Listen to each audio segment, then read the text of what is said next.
Assalamualaikum warahmatullahi wabarakatuh.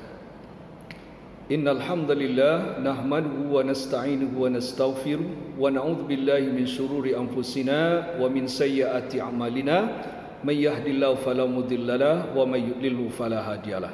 Allahumma salli ala Muhammad wa ala ali Muhammad fil alamin innaka Hamidum Majid. Ma'asyiral muslimin wal muslimat, mustami'in mustami'at rahimakumullah. Pada kesempatan siang hari ini kita akan menyampaikan sebuah tema kultum kita tentang ada 4 perkara di mana Nabi sallallahu alaihi wasallam mohon perlindungan kepada Allah dari 4 perkara ini. Nah, kalau Nabi sendiri sudah memohon perlindungan kepada Allah dari bahaya 4 perkara ini, tentunya bagaimana dengan kita? Kita sebagai umatnya Nabi sallallahu alaihi wasallam tentu juga lebih banyak mengucapkan doa-doa ini, lebih banyak untuk melafazkan doa-doa ini agar kita terhindar dari 4 perkara tersebut. Ma'asyiral muslimin wal muslimat rahimakumullah. Rujukannya adalah dalam sebuah hadis yang diriwayatkan oleh Imam Muslim, di mana Nabi sallallahu alaihi wasallam bersabda, Allahumma inni a'udzubika min ilmin la yanfa' wa min qalbin la yakhsha wa min nafsin la tashba' wa min da'watin la yustajabu laha. Rawahu Muslim. Sesungguhnya Nabi sallallahu alaihi wasallam meminta kepada Allah, memohon perlindungan kepada Allah Subhanahu wa taala. Yang pertama adalah wa min ilmin la yanfa', agar mohon perlindungan kepada Allah dari ilmu yang tidak bermanfaat. Nah, ma'asyiral muslimin, bagaimana Nabi mengkhawatirkan, bagaimana Nabi sallallahu alaihi wasallam khawatir terhadap diri beliau dan juga terhadap umatnya ini, agar ilmu yang senantiasa sudah Allah berikan kepada kita bisa membawa manfaat, bisa membawa maslahat, bisa membawa keberkahan. Dalam hal ini yang dimaksudkan ilmu yang bermanfaat itu adalah ilmu yang bisa mendekatkan seseorang kepada Allah Subhanahu wa taala, atau dengan ilmu yang ada pada diri seseorang itu juga bisa mengajak, membawa orang lain untuk selalu dekat kepada Allah dan untuk selalu bertakwa kepada Allah Subhanahu wa taala. Maka di sinilah di mana Allah Subhanahu wa taala menyebutkan innama yakhshallah min ibadihil ulama.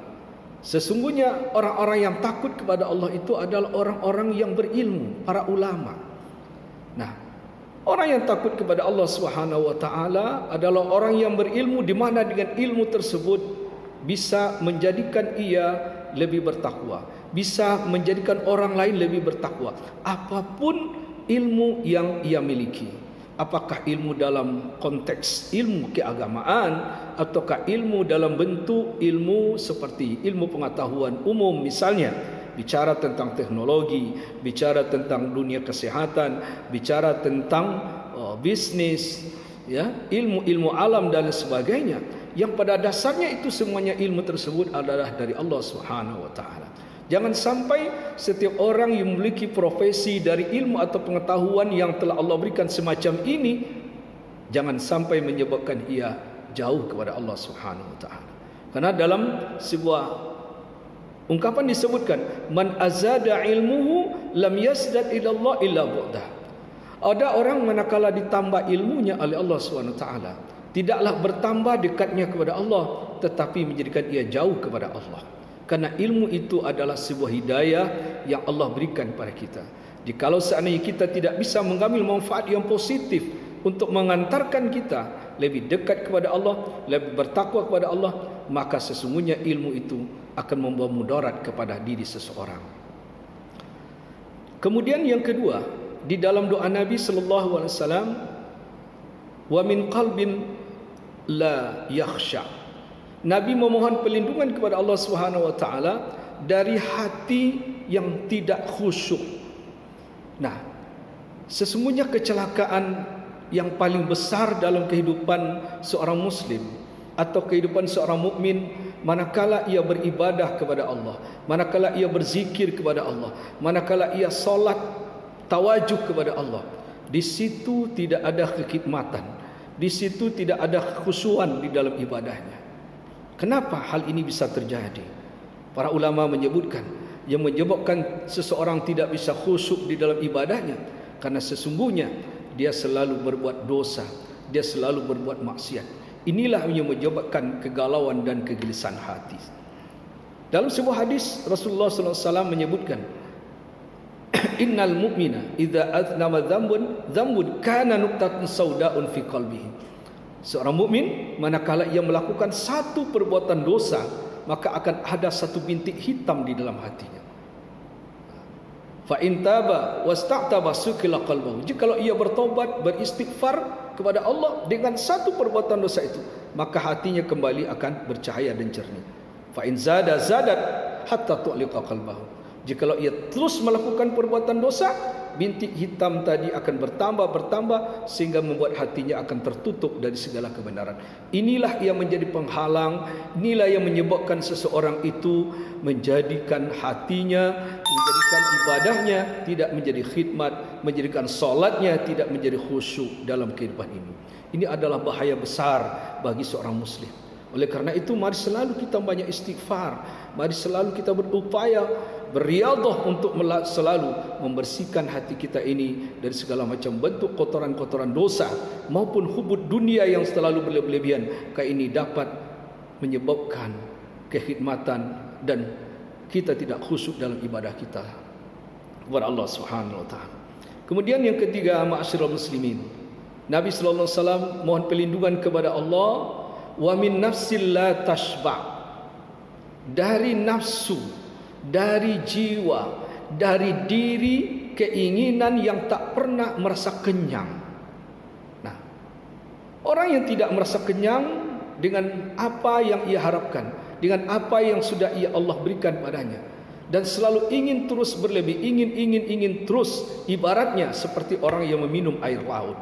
Semakin diminum dan semakin membuat ia semakin haus. Nah, inilah sehingga membuat ia selalu berlebihan dalam kehidupan ini. Ingin mendapatkan satu, ingin dapatkan dua, ingin dapatkan tiga dan sebagainya. Maka Nabi SAW menyebutkan dalam sebuah hadisnya, jikalau manusia itu diberikan satu lembah daripada emas, pastilah ia akan meminta untuk lembah emas yang keduanya. Lalu kemudian, apa yang membuat manusia itu menjadi kenyang? Apa yang membuat dia menjadi puas dalam hidup ini? Sampai jikalau seandainya tanah telah memenuhi perutnya, atau mulutnya telah disumpal dengan tanah di dalam kuburnya. Nah, inilah yang kadangkala menyebabkan seseorang itu tidak merasa kenyang, tidak merasa puas atas apa yang telah Allah berikan kepadanya. Ma'asyiral muslimin, selalulah kita merasa nikmat dengan apa yang Allah berikan kepada kita dalam urusan-urusan dunia ini. Tetapi marilah kita merasa haus dengan apa yang kita raih, apa yang kita inginkan nanti untuk mendapatkan surga keabadian di akhiratnya Allah Subhanahu wa taala.